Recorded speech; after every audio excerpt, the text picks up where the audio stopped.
Good morning. It's a very wet and windy and a bit cold start to the day today in the UK, and so not a very nice start to the week. Sort of day where you feel like you should crawl back into bed with a good book and a cup of something hot and satisfying. So I just have a very quick message for today, thought for the day, as we enter the festive season, and some people find a tremendous joy in it, some people find tremendous irritation and annoyance and well, hardship in it, I suppose. So I think message is really for people who overthink and for people who generally don't have a hugely positive opinion of themselves. And think the first thing to say is when you talk to yourself, because remember, the brain doesn't really care about facts. The brain really listens to repetition.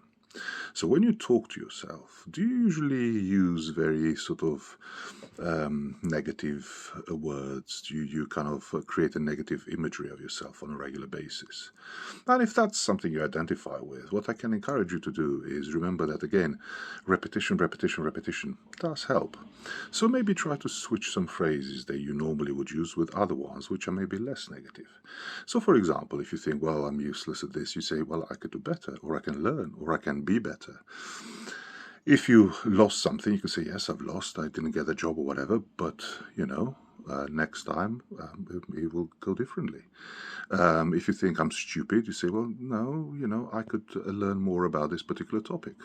If your performance in something wasn't great, you could say, well, that certainly wasn't my finest hour, but I will do better next time, and so forth. And I think the reason for this is to remember that if you had a friend who would go through the same trials and tribulations as you are, would you use the language that you use with yourself with that friend? Would you tell them the same thing? Would you tell them they're useless, they're stupid, and so on?